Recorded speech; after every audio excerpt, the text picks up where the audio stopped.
अगर किसी को स्ट्रोक आता है तो पहले 5 घंटे कितने महत्वपूर्ण हैं, आज हम ये जानने की कोशिश करेंगे।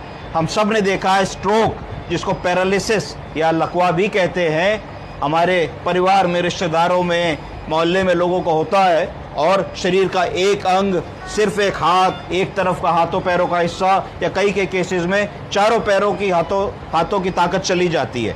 तो ये एक गंभीर बीमारी है स्ट्रोक। डिसेबिलिटी, आदमी चल फिर नहीं पाता, अपना काम नहीं कर पाता, बेड रिडन हो जाता है। क्या हम कुछ ऐसा जान सकते हैं, समझ सकते हैं, कर सकते हैं जिससे स्ट्रोक अगर आ भी जाए तो पहले 5 घंटों में क्या ऐसा करें कि स्ट्रोक एकदम ठीक हो जाए?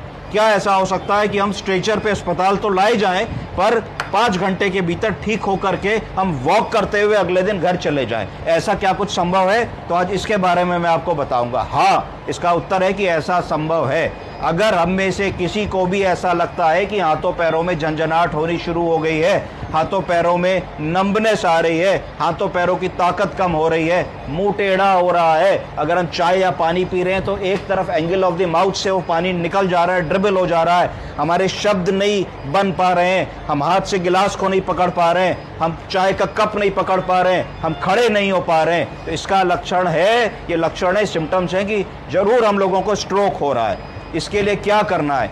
बिना 1 मिनट का समय गवाए हम लोगों को किसी भी बड़े अस्पताल की तरफ रवाना होना है जहां पे स्ट्रोक का इलाज होता है।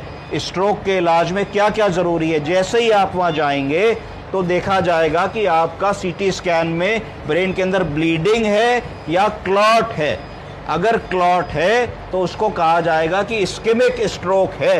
क्लॉट के कारण ब्रेन के अंदर इतना बड़ा क्लॉट फंस गया है, क्लॉट की वजह से ब्लड आगे नहीं जा रहा, ब्लड नहीं जा रहा तो ब्लड के साथ ऑक्सीजन नहीं जा रही है और ब्रेन का वो हिस्सा डैमेज हो रहा है। तो जो ब्रेन के न्यूरॉन्स होते हैं वो हजारों लाखों न्यूरॉन्स प्रति मिनट मरने लगते हैं, जिसके कारण उनके फंक्शंस जो होते हैं वो जाने लगते हैं। तो तुरंत क्या करते हैं वहाँ पे इंटरवेंशनल रेडियोलॉजी वाले डॉक्टर साहब बिना चीड़-फाड़ के, बिना चीरा लगाए मिनटों में आपके ब्रेन तक घुस जाते हैं एक कैथेटर के माध्यम से और उस क्लॉट को खींच लाते हैं। और यदि ये सारा काम 4 से 5 घंटे के भीतर हो जाए, इस प्रोसीजर में तो 10 ही मिनट लगेंगे।